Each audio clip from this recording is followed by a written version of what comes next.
Fala galerinha, tudo beleza? Estamos de volta aí, depois de um pequeno recesso. Vamos voltar às nossas videoaulas, a vinheta já está tocando. Sétimo B e todos os sétimos da escola Arthur Gaioto. Vamos lá, capítulo 4, Humanismo e Renascimento. Vamos lá, pessoal.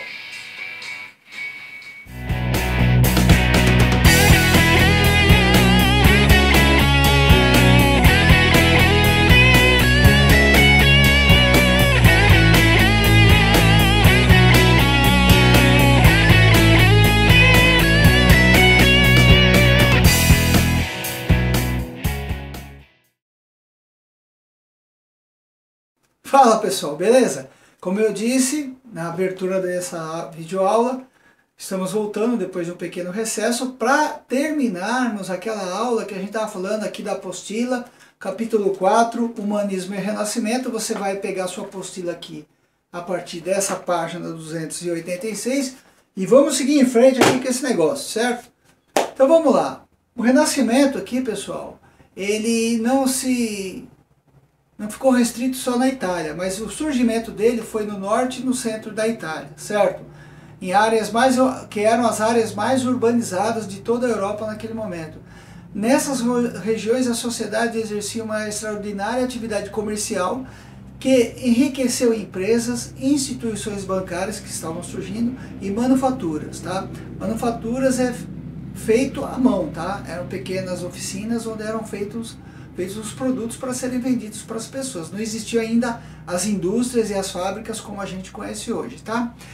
Então nessas cidades independentes como Veneza, Gênova e Florença, esses eram os grandes centros mercantis e as famílias mais ricas que viviam nesses lugares, elas viviam em constantes disputas, tá? Pelo poder em suas cidades e tentando dominar as outras, contratando exércitos de mercenários liderados pelos condottieri, ou comandantes, tá? Lá na sua apostila você vai ver uma ilustração de uma dessas autoridades lá, né? Uma estátua que fica na Itália de um desses comandantes. Então, muito bem, vamos lá. O financiamento de artistas surgiu então nesse momento. E o que era isso? As famílias ricas das cidades apreciavam ostentar poder e tornavam-se benfeitoras de artes e da cultura. Então eles mantinham financeiramente muitos artistas, e esses benfeitores eram chamados de mecenas. A burguesia que estava em ascensão, ela estava sendo enriquecida com o comércio, e ela queria também se destacar por apoiar os artistas. Então veja bem, para eles era status ter artistas dentro de suas casas, seus castelos, tá? E essas pessoas, elas pagavam para esses artistas valores diferentes dos da igreja e da aristocracia para pintarem quadros deles mesmos. Ou seja, repetindo, os mecenas, que eram os financiadores dos artistas, eles faziam parte da burguesia enriquecida pelo comércio.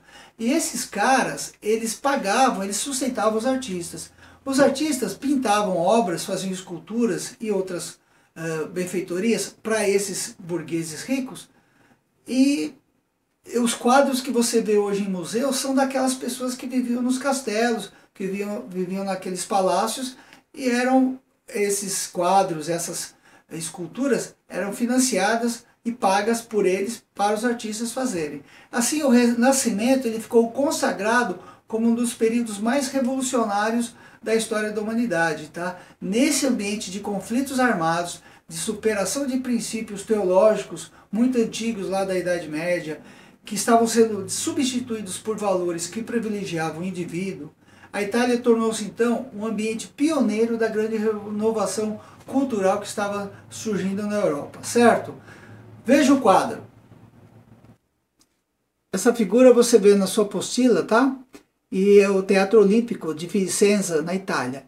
Ele foi projetado por um arquiteto italiano chamado Andrea Palladio, né? Então você vai ver aí na sua apostila que tinham descrições e tinha inspiração na arquitetura romana do século I, tá? Antes de Cristo. Vamos voltar? Pessoal, o Renascimento ele não abrangeu só as obras pictóricas, né? As pinturas. Ele abrangeu também a arquitetura e a escultura. E na área da arquitetura, no Renascimento italiano, destacaram-se Filippo Brunelleschi, Donato Bramante, Leon Alberti e Andrea Palladio. Em suas obras, eles priorizavam valores da antiguidade clássica, como o equilíbrio e a harmonia das formas. E a escultura foi outra arte importante no Renascimento por incorporar os estudos da anatomia desenvolvidos na época. Entre os artistas inovadores que atingiram grande expressividade em suas esculturas, destacam-se Ghiberti, Donatello e Michelangelo. E também tem a música, né? A música foi desenvolvida também e o pessoal adquiriu novos experimentos. E durante a Idade Média e parte do Renascimento, a igreja dominava a música, encomendando composições para as festas da fé cristã, e muitos compositores do Renascimento, eles sentindo o clima de renovação que estimulava as artes, eles desejavam criar música não religiosa, ou seja, música profana, e experimentar a polifonia criada na França e na Itália. A polifonia, galera, é uma técnica de composição que une de forma harmônica duas ou mais vozes ou dois ou mais instrumentos, criando um efeito sonoro inovador para aquele momento lá. E na Itália ressurgiu então um estilo musical chamado madrigal, composição não religiosa para coral, com versos em linguagem popular. O compositor italiano Giovanni Palestrina, apesar de compor somente música vocal para a igreja, aperfeiçoou a técnica da polifonia e criou obras profanas de grande beleza, tá? Vamos em frente. Pessoal, além da arquitetura, da escultura e da pintura e a música, também temos a literatura. Os escritores do Renascimento, eles buscaram recuperar os gêneros literários da cultura clássica, como a poesia lírica e a epopeia, para renová-los. Entre os autores que inovaram na arte da palavra, destacam-se Francesco Petrarca, autor da obra Cancioneiro, que reúne 350 poemas líricos nos quais são abordados os próprios sentimentos do poeta. Petrarca é conhecido também como o inventor do soneto, uma forma de poema com 14 versos, usada até os dias de hoje. Outro importante autor do Renascimento foi Giovanni Boccaccio, que escreveu Decameron, uma obra com 100 contos curtos. Esses contos são narrados por jovens e tratam de sentimentos como inveja, traição e paixão. O escritor e poeta de maior importância do Renascimento foi Dante Alighieri, autor de A Divina Comédia. Nesse poema, o próprio Dante é personagem e conta sua viagem mística pelo inferno, purgatório e paraíso da teologia católica. Na pintura aqui, podemos falar das técnicas que estavam sendo desenvolvidas nesse momento, porque as pinturas da Idade Média retratavam cenas e figuras planas, em uma única dimensão, ou seja, o fundo era chapado, é como aqui atrás que tem essa estante, não tinha profundidade. Mas os pintores do Renascimento, eles romperam com esse modelo estático e suas obras passaram então a transmitir o movimento dos corpos com traços mais naturais, sugerindo uma sensação de liberdade. As primeiras obras que mostram a transição do estilo medieval para o renascentista são as do pintor italiano Giotto. Nelas, personagens e objetos apresentam formas próximas da realidade, graças às noções de espaço e de profundidade. Após Giotto, surgiram os pintores do Renascimento italiano, como Masaccio, Botticelli, Michelangelo, Rafael e Tiziano, que aperfeiçoaram as técnicas da pintura, certo? Vejam na sua apostila, eu vou mostrar aí para vocês um quadro, A Vênus e Adonis, obra do pintor Tiziano, de 1554. Dá uma olhadinha no quadro. Como eu disse, a obra de Tiziano, Vênus e Adonis, você está vendo aí essas imagens de seres humanos em movimento, profundidade lá nos fundos, um céu azul, um arco-íris, a mata mais ao fundo do lado esquerdo. Isso era uma perspectiva nova da pintura que estava surgindo nesse momento aí no ano de 1554. Vamos retomar lá na frente. Pessoal, a técnica da perspectiva na pintura renascentista foi uma outra diferença, ela foi marcante para separar a pintura renascentista da pintura medieval. Essa técnica baseava-se em cálculos geométricos e matemáticos, criando então um efeito em que os objetos de uma cena parecem estar em profundidades diferentes, tal como os vemos na realidade.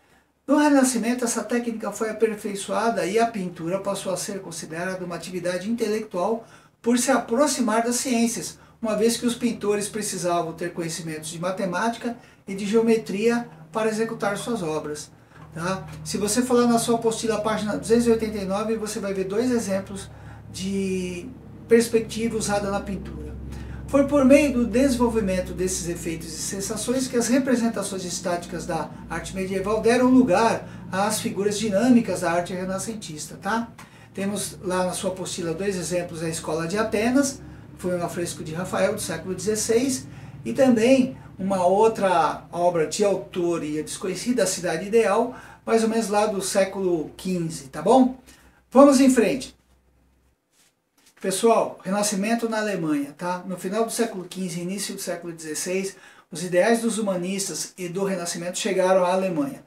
O povo alemão estava ainda sob o impacto da Reforma Protestante de Martinho Lutero e religiosos, então havia uma questão em que a religião era criticada pelos abusos praticados pela Igreja Católica, tá? Em um ambiente de mudanças e violentas disputas religiosas, porque a coisa ali era resolvida na espada, as ideias do Renascimento influenciaram a produção artística alemã, especialmente as pinturas e gravuras, né? E temos aí também alguns artistas alemães que se inspiraram na Renascença italiana, embora mostrasse características germânicas ou características alemãs em temas religiosos com tendências trágicas e sombrias, eles também beberam da mesma fonte e eles produziram então obras maravilhosas que estão até hoje nos grandes museus da Europa. Veja o quadro da página da apostila. Então vocês estão vendo aí alguns quadros, tá? De Lucas Cranach, o velho, Albrecht Dürer, e temos aí Hans Holbein, o jovem. Então temos três exemplos das pinturas alemãs do período renascentista, aí está na sua apostila, página 292. Vamos voltar aqui para a videoaula. Pessoal, esse capítulo da apostila ele é bem extenso, ainda a gente vai falar da França, de Portugal, da Espanha, tá? Da área lá da Bélgica e da Holanda, então vamos falar de vários outros lugares. No momento, a gente vai encerrando por aqui. Façam a leitura desse capítulo, resolvam as questões da apostila. Na plataforma eu vou colocando a correção com a minha apostila, com as respostas. Leiam o capítulo, tirem dúvidas comigo pelo mural da plataforma iônica. Bons estudos, forte abraço, tamo junto!